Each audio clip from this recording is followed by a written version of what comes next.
All right, I am live. Yay! Awesome sauce. So, of course, yesterday I was supposed to go live, but things were not working for me. Like technology was giving me the business, stuff was going on in my house, and I couldn't figure out why nothing was working. I couldn't figure out what the problem was because, of course, I wanted to talk about four vital steps to forgiveness without feeling taken advantage of. And, I had my script ready, I had my topics ready, I had all the things that I wanted to say, but nothing was working. Everything was going wrong. And then I was sitting there today and I was like, Lord, why was everything going wrong? Like what's the gist of it? And he was like, where am I? Where am I? And I could physically see God saying, pointing to my paper, like, where am I? You're giving these instructions about restoring marriage and healing and forgiveness of all things, forgiveness. But I'm nowhere on the agenda. And I was just like, oh my gosh, oh my gosh, oh my goodness. So, of course, repentance had to happen. And because, I promised him that he would be at the heart of this, every time I speak, my heart and my goal is to make sure that he's the foundation because my true belief is you cannot um, restore a marriage effectively without having God as the center of the entire process. You can't. I mean, it can't be done not to its fullest, not to the way you can experience God the in marriage the way He wants if He's not in the center of it. You stood before a priest. Um, in a church or wherever, but you stood before a priest and you made this declaration to God about your marriage. And when things happen and now you want to restore it, it's most important that you seek Him throughout the process. So, um, we're going to dive right in my obedience. Okay. So today we're going to discuss four vital steps to forgiveness without feeling taken advantage of. When you have experienced infidelity, one of the main things that women struggle with is feeling like um, their power has been taken from them and that they risk him letting him off the hook. No one wants to let him off the hook. And that's a valid feeling, that's a valid understanding or struggle that you may have. But this is a thing. It can be done. First of all, if you are restoring your marriage and focus on the restoration process, you're only restoring it with a man that's repentive, your husband that is repentive and has turned from his sin. Period. That means he's no longer out in those streets. That means he is now committed to doing what's necessary to rebuild the marriage stronger than what it was before. Okay. So now he's focused on God. Now he's building. Now he's pouring everything that he can into the marriage. But that doesn't erase your pain. That doesn't erase your trauma. That doesn't erase the struggle that the enemy is going to constantly try to bombard your thoughts with. Okay. So you want to make sure that you, number one, you don't play games with when you commit. You can't go back and forth. You can't be on the fence. You can't teeter and totter back and forth saying, well, one minute I'm staying and the next minute I'm going. You can't do that. If you're committed to the relationship and rebuilding, you have to be 100% committed to the relationship. Now, does that mean that mentally that you're going to always want to? No, that's not what that means. You're still going to have struggles. You're still going to have to retrain or reprogram your mind to not think about the what's happened and not to allow the enemy to bombard you with thoughts that will pull you from your marriage. You're going to have to reprogram yourself to do that. But you can't be on the fence. On Monday, you can't say I'm committed to the marriage, and then on Tuesday say you're packing your bags because that's instability. That's not really in it to win it. Okay. Of course, if you're frustrated, if you're mad, you need to go through the healing process, and that's also on my list of things. But you have to be committed. Be all in. Make sure that you're actually going to do the things that you say you're going to do. Don't play games with this. Okay. Be in it. Get off the fence and do what you're supposed to do. Okay. Number two, give your marriage back to God and trust the process. You've got to trust that God is in control. You've got to trust that your husband is now diligently seeking God. He knows what he's doing. God knows what he is doing. He that Part of the process is sometimes you're going to be frustrated. You're going to have tough conversations. You're going to have to be willing to be vulnerable before God and be honest, which is number three. You have to be honest with God about where you are emotionally and spiritually. When you go through infidelity, um, so many women are scared to admit that they're now not trusting God, that their faith is shaking, that they'll say things like, God, why did you let this happen to me? But you gotta be honest with God about this. He already knows you're thinking that. He already knows you're feeling that. He already knows you're struggling. But in order for your process of healing to begin, you have to be fully honest about where you are. It's kind of like if your arm is broken and you're pretending like, oh, it's not broken, oh, it's not broken, oh, it's not broken. And you're walking around with this arm that's clearly broken, but you're like, well, no, it's not broken. It's just a little numb, or it's just a little fracture or something like that. You won't properly seek the healing and do the things needed so that it can be healed the way it needs to and restored the way it needs to be restored. You won't properly seek that until you acknowledge your arm is broken. Same thing with your heart. When your heart is broken, it's important for you to actually go to God and be honest about where you are mentally and spiritually. If you feel at this moment you can't trust God, be honest about it. Because then you can go through the process of, Lord, what can I do to get back with you? Because God did not fail you. First of all, he can't. Your husband failed the marriage. Your husband failed. It wasn't God. Part of the thing is the wonderful thing about God is he gives us free will. He wants you to choose what's right. So you can choose bad, you can choose what's wrong, but God wants you to choose what's right. God's a loving God and he's a gentle God, and he won't manhandle you into doing what's right. You know, so it's not that God um fell short, your husband did. But you still have to be honest about these thoughts that you're having. You have to be honest with God about where you are. And like I said in step number two, you have to give your marriage fully back to God. You have to fully throw yourself into God. I give this to you. What can I do? Show me what to do. Show me what to say. Teach me through this.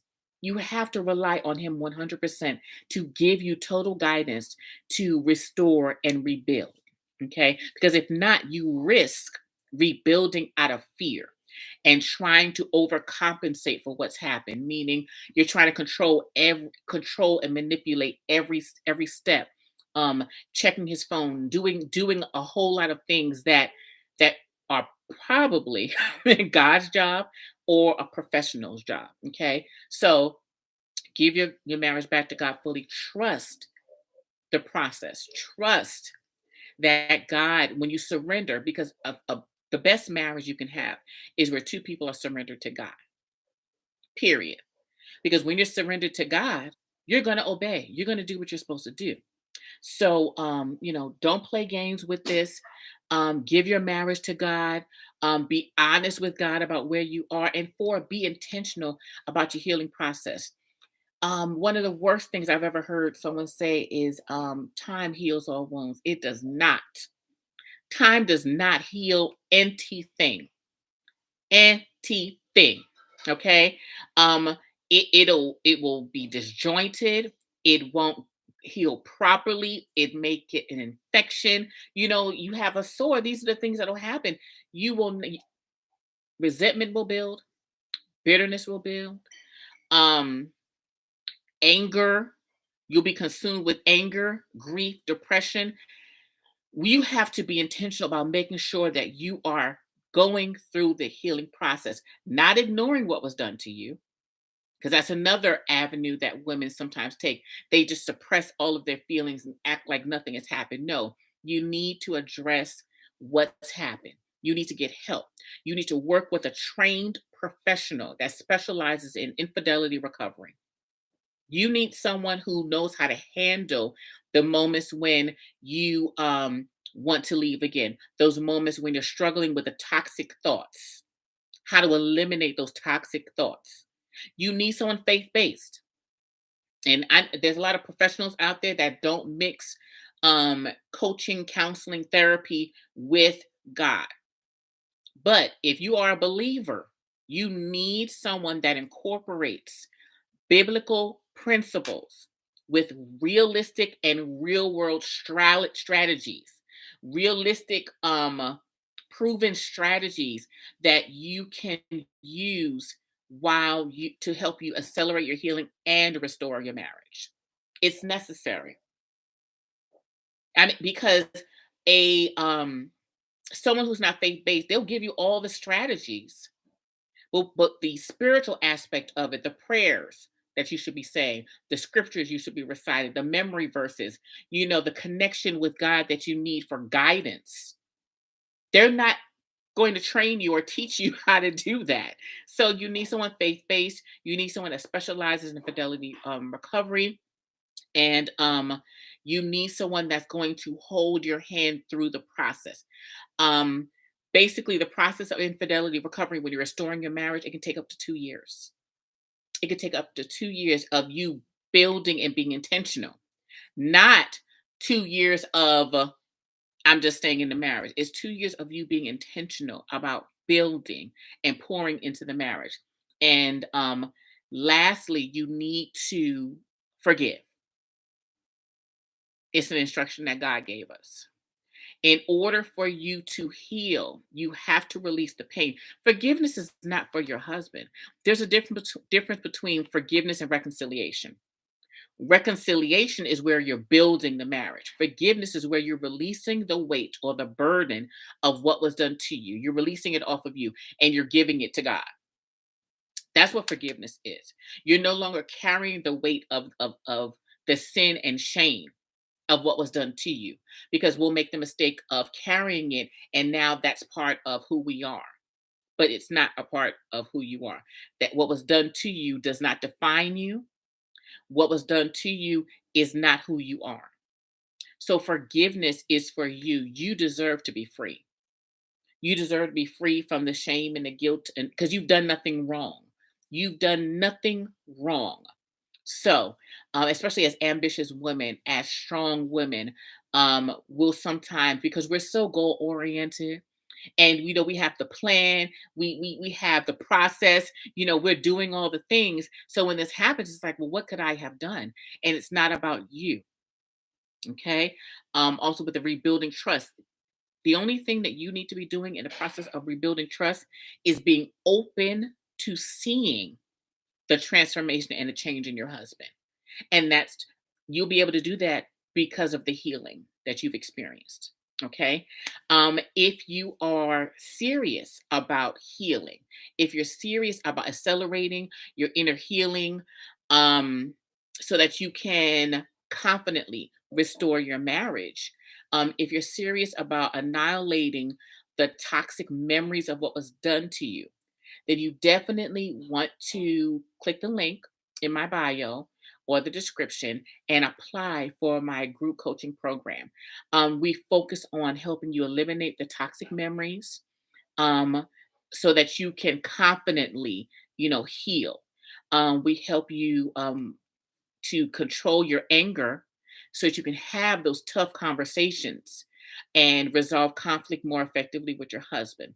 And we also help you with becoming more confident or rebuilding your confidence so that you can now have faith and hope in the future of your marriage.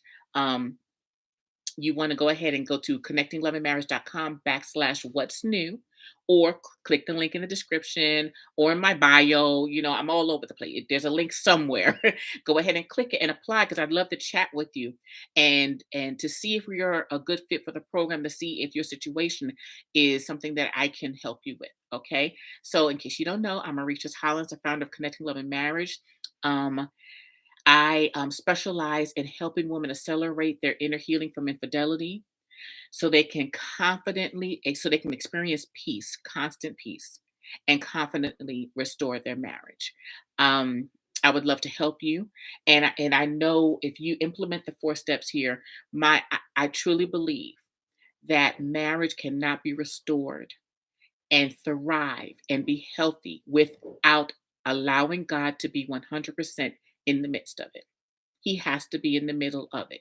He has to be the God and the orchestra, the director of what's going on, of your next steps, and how to get you to a place of love, get you back to a place of intimacy, get back to a place of trust in your marriage. God can restore your marriage. He definitely can. He definitely can. I believe it. I've seen it with through my clients, and I want to help you. So if you're ready, only if you're ready, because I don't deal with on the fence people. Okay, if you're ready and you're serious, go ahead to connectingloveandmarriage.com/what's new, WHATSNEW, and apply to work with me, or and check out my programs that are there. Okay, love you. Hope you have an amazing evening. Bye.